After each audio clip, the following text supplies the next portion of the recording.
So today I'm going to be talking about the different things that I have done to get more energy. And more specifically, there's really one thing that I can say that I've been focusing on that is really the main thing that I believe has helped me with pretty much everything. So today, what I want to be talking about primarily is water. Now, I've shared a lot about water, but from what I've been seeing, I don't think that I've been able to communicate exactly what I mean as far as, how does water help you get more energy, all the different things that, that you need to learn and understand about water. And so when I say that there's one thing that I've been focusing on, it's not necessarily water what I focus on. Okay, what I focus on is digestion. And so I want to show you all the different ways that water plays a role in digestion, because the one thing that I have been doing, like literally what I'm trying to teach more than anything through Be Your Diet Project, is digestion. So here's a blog post that basically writing, this is part of my book that I'm going to be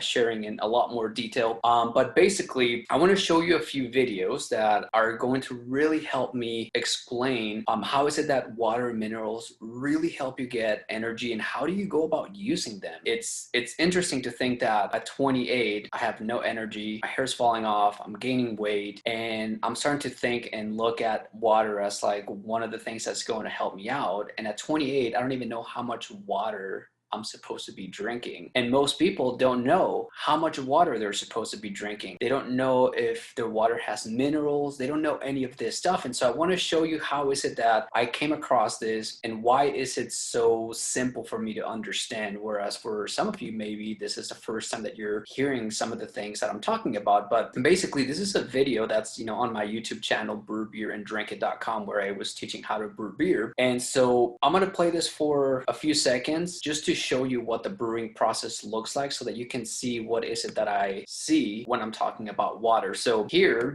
I'm basically adding grains. Let me mute that. So I'm adding grains, right? And then I just add water, okay? Target mash temperature was 154 degrees. So as usual, I add do my salt additions about 15 minutes in once I check my pH and everything. Okay. That we can get a good... So basically, what I'm explaining here is I'm essentially adding water to grains. This water needs to be at a certain temperature, needs to be at a certain pH, because that's what starts the digestive process. So I want to focus on this because this is basically what I started to understand as far as like what was it that was going on with me? Why was it that I was, tired all the time? Why was my hair falling off? All of these things that I've been sharing here, it all started because I started to understand the importance of water in your diet. When I think of the gut, I am literally visualizing this brewing process happening in the gut the same exact way. And so what happens if you don't drink enough water? Okay, this is the first question, because I know there's a lot of people here that one of the main reasons why you're struggling with fatigue, poor sleep, hair loss, and all of these things is water. It's not the only thing, but it's a main factor.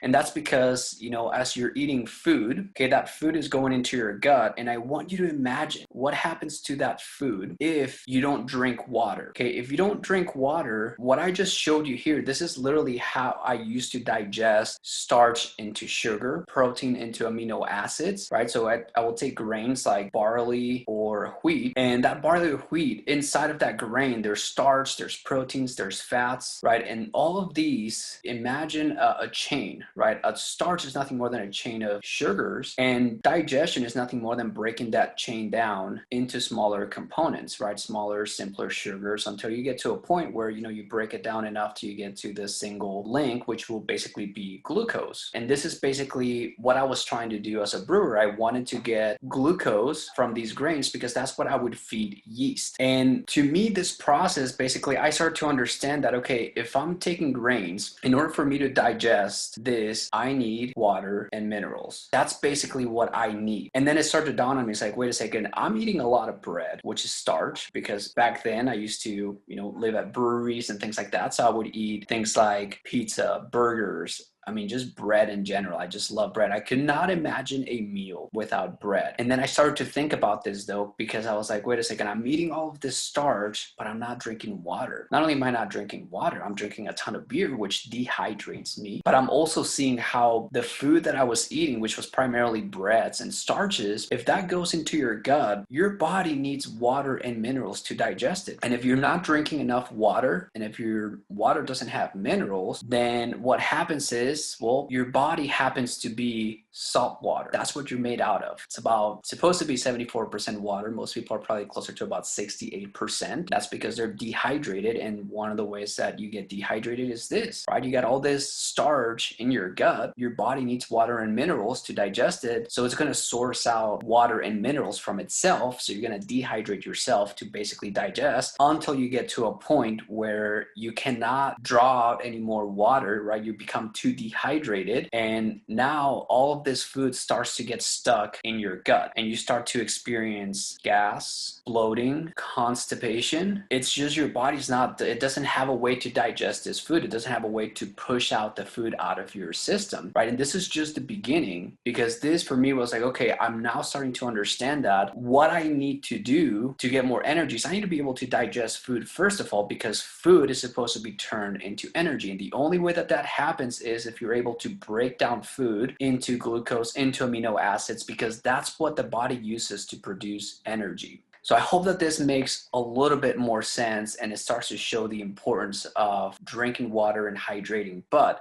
this basically explains how does the body store and produce energy. And I want to show you this real quick because it's going to help me explain minerals in a better way. So this is just a little video. I'm going to play a few seconds. It all started in the 1780s with two Italian scientists, Luigi Galvani and Alessandro Volta, and a frog. Legend has it that as Galvani was studying a frog's leg, he brushed a metal instrument up against one of its nerves, making the leg muscles jerk. Galvani called this animal electricity, believing that a type of electricity was stored in the very stuff of life. But Volta disagreed, arguing that it was the metal itself that made the leg twitch. The debate was eventually settled with Volta's groundbreaking experiment. He tested his idea with a stack of alternating layers of zinc and copper, separated by paper or cloth soaked in a saltwater solution. What happened in Volta's cell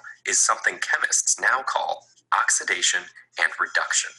The zinc oxidizes, which means it loses electrons, which are in turn gained by the ions in the water in a process called reduction, producing hydrogen gas. Volta would have been shocked to learn that last bit. He thought the reaction was happening in the copper rather than the solution. Nonetheless, Okay, so what I hope you got out of this little segment here is, what he said as far as there was a layer in the middle that was basically a salt water solution, and that reaction between copper and zinc was basically creating hydrogen gas. Okay, so hydrogen and oxygen, that's what water is. H2O, it's hydrogen and oxygen. It's literally the raw material that your body uses to produce energy. So if you're not drinking enough water, you don't even have the raw materials for your body to produce energy.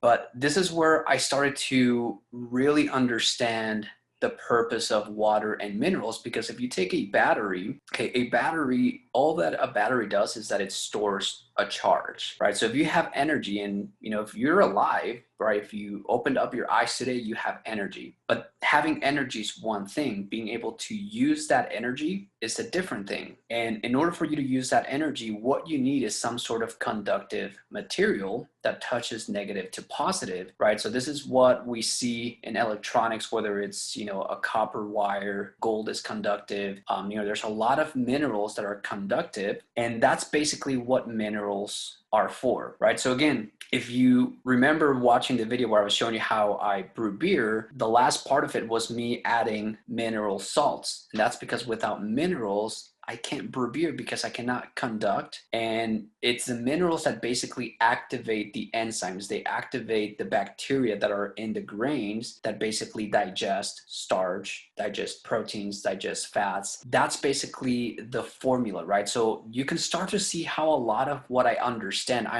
from the brewing process. And the more that I look at it, the more that it just makes sense. I'm not a doctor. I'm not here to treat, cure, prevent any disease. But if you ask me what I do, I literally grow probiotics in my gut. And the only reason why I'm able to do this is because I know how to brew beer, right? And when it comes to brewing beer or growing probiotics in your gut, water is literally one of the most important ingredients in brewing beer, which is why I have books on water, which you don't need to learn all of this stuff, but I'm telling you, there is depth to this topic. And if you want to learn how to get more energy, you have to understand at least the very, the very, very basics of water and hydration.